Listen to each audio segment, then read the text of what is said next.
গালাগালিটা বেশি হয়ে গিয়েছে। এই স্বাধীনতাটা পেয়েছি, ফিডব্যাকটা কেমন পাচ্ছেন? মানুষজন দেখে কি বলছে সোশ্যাল মিডিয়া বা ইন পারসন? এখন অব্দি ফিডব্যাক বেশ ভালো পাচ্ছি।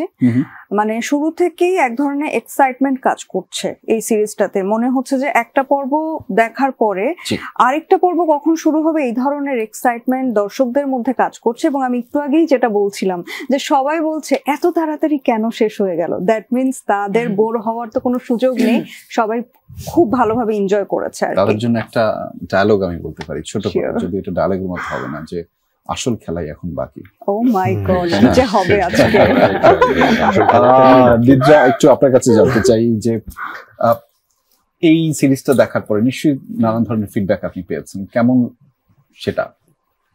ফিডব্যাক প্রচন্ড ভালো পেয়েছি, বিশেষ করে আমাদের আমি একটু সরি, আমার গলাটা একটু ভেঙে আছে। কোনো সমস্যা নেই। সবচেয়ে বেশি ফিডব্যাক ভালো যেটা পেয়েছি আমাদের কাস্টিং নিয়ে।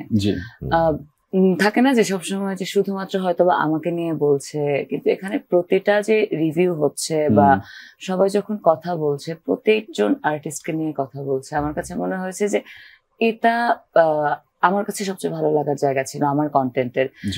এবং আমি নিজেও তো একজন দর্শক হিসেবে যখন দেখেছি, তখন আমি যখন 3টে এপিসোড শেষ করে ফেললাম, আমার কাছে জাস্ট হঠাৎ করে মনে হচ্ছে যে আমি এপিসোড শুরু করছি, আবার লাস্টের টাইটেল উঠে যাচ্ছে যে এত কম। আমি তো জানি যে হ্যাঁ, বাংলাদেশের ওটিটির কন্টেন্ট গুলো 20 to 25 মিনিটস, এর বেশি মোটামুটি হয় না এপিসোডস।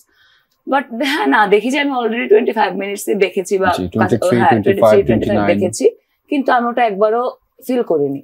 এবং একদম শেষ এপিসোড পর্যন্ত একই জিনিস, মানে একইভাবে একই ফ্লোতে ছিল। এখন আমি তো ওখানে অ্যাক্টর হিসেবে কাজ করেছি, তো আমি অলরেডি গল্প জানি, আমি সবকিছু জানি। বাট তারপরেও আমি যখন দেখেছি, দেখার মাঝখানে আমি আসিফ ভাইকেও পরে ফোন দিয়ে বলেছিলাম দেখার পরের দিন যে দর্শক হিসেবে আমি একটা কোনো খুঁত আসলে পাইনি। পেলে আমি বলতাম এটা যে আমাদের কাজ বলে আমি বলছি, সেটা না। হ্যাঁ, হয়তো বা খুব বেশি, হ্যাঁ না না একমাত্র খুদ যেটা দেখেছি আমার নিজের অ্যাক্টিং এর কিছু জায়গা যে না, আর একটু ভালো করলে ভালো হতো, এটা চলুক, সেটা আমার তো হ্যাঁ প্লিজ। এভাবে যে প্রতিটা আর্টিস্টকে নিয়ে কথা হচ্ছে, এমন খুবই কম কন্টেন্ট হয়তো বা আসে যে মানে সবাইকে নিয়ে সবাই স্যাটিসফাই।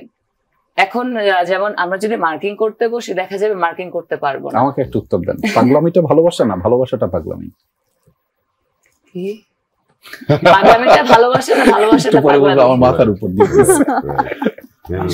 সবই পাগলামি ভাইয়া, পাগলামি সবই পাগলামি। আর জীবন মানেই পাগলামি, জীবন মানেই পাগলামি, রাইট। এবং সেই পাগলামিটা দেখতে হলে চোখ রাখতে হবে বঙ্গের ফ্যাক্টরায়, যেটা 8 মে অলরেডি প্রচারিত শুরু হয়ে গিয়েছে, অনেক চলে গিয়েছে। আমরা সেটির মধ্যে একটু আসি যে ভালোবাসা আছে, পাগলামি আছে, নানান ধরনের শঙ্কা আছে, সংকট আছে, গল্পটার মধ্যে এত কিছু এনেছেন।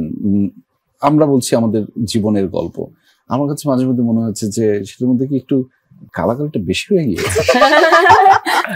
এই স্বাধীনতাটা পেয়েছি, আর যতবার বলছে জীবনের গল্প, জীবন, আমি আসছি যে আপনার নাম জীবন কে রেখেছে? আমার গল্প, হ্যাঁ। আমি আসছি প্রশ্নে যে আপনার নাম জীবন কে রেখেছে? দেখেন, মানে আমরা তো রাস্তায় চলতে গেলে এই গালিগুলো শুনি, মানে সিনেমা বলে যে আসলে বলা যাবে না, লাইফের গল্প, জীবনের গল্প, এবং সেটা খুব সিচুয়েশনে ক্রিয়েট হয়েছে। আসলে যে চলতেছে শুধু শুধু গালি দিচ্ছে না, আসলে সে রাখতেছে কারোর উপরে গালি দিচ্ছে, তার উপরে গালিটা আমি এটা জিজ্ঞেস করবো তাকে, এটার জন্য প্র্যাকটিস করতে হয়েছে কত? একটা জিনিস একটু বলে, এই যে গালাগালি নিয়ে, এটা গালিগালাজ নিয়ে তো অনেক ইস্যু হয়। আমরা কি অনেক সিনেমাতে দেখি না যে সিনে যে মেয়েদেরকে থাপ্পড় দিয়ে দিচ্ছে বা ভায়োলেন্স, এটা সেটা, আপনারা সেটাকে দেখাতে দিচ্ছেন, কিন্তু গালি নিয়ে এত ইস্যু কেন? ইস্যু না, মানে আমি আমাদের অনেক কন্টেন্টে সোসাইটি বা দেওয়ার আগে অনেক কিছু করে দেওয়া লাগে। আমি বলবো কিছু জায়গাতে নিদ্রা উনি এমন সাহসিকতার কাজ করেছেন, সেটা দর্শক পয়েন্ট অফ ভিউ থেকে, সেটা হয়তো আমি এখানে বলছি না, আমি পরে বলছি। আমি সেদিন ভাইকে বলছিলাম যে আমি অবশ্যই চাই তুমি সিজন 2 তে করো, অ্যাক্টিংটা করো। আমি বলেছি অভিনেতা হিসেবে বলেছি। আপনি আমাকে একটু বলেন একটা বিষয়, যে আপনি এই যে কিছু কিছু বিষয় এটা দর্শক পয়েন্ট অফ ভিউ থেকে গালিগালাজ কেন এত বেশি রেখেছেন, কেন তাড়াতাড়ি অ্যানিকে মেরে ফেললেন? Thank you.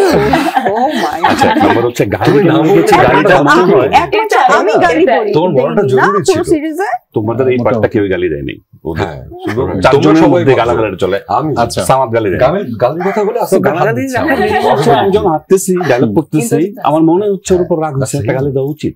সো এটা খুবই ন্যাচারাল আসছে, এবং এটা আপনি কোনো যে ইচ্ছাকৃতভাবে চুলকানিমূলক ভাবে দেওয়া না, যে স্ট্যাটাসের লোকজনদের সাথে পোর্ট্রেট করছেন ওনারা আসলে কোনো না কোনো ভাবে এটা রাইট, একদম একটা লেগুনা ড্রাইভার, লেগুনার হেল্পার, মানে ওরা এক সময় এটা টেরর ছিল, স্বাভাবিক আর কি। আবার দেখবেন আমাদের পার্থ কিন্তু গালাগালি করে নাই, গালাগালি করেছে যেটা জেদে হয়, তাও ওটা হচ্ছে ওই আমাদের যে হাসান চরিত্রটা সেন্টু তার উপর জিত করে। এই মানুষ তো মোটামুটি রাগলেই গালি দেয়। নিশাদ প্রিয়মকে মেরে ফেলা আসলে এটা তার কপালে ছিল, দরকার ছিল। Spoiler alert.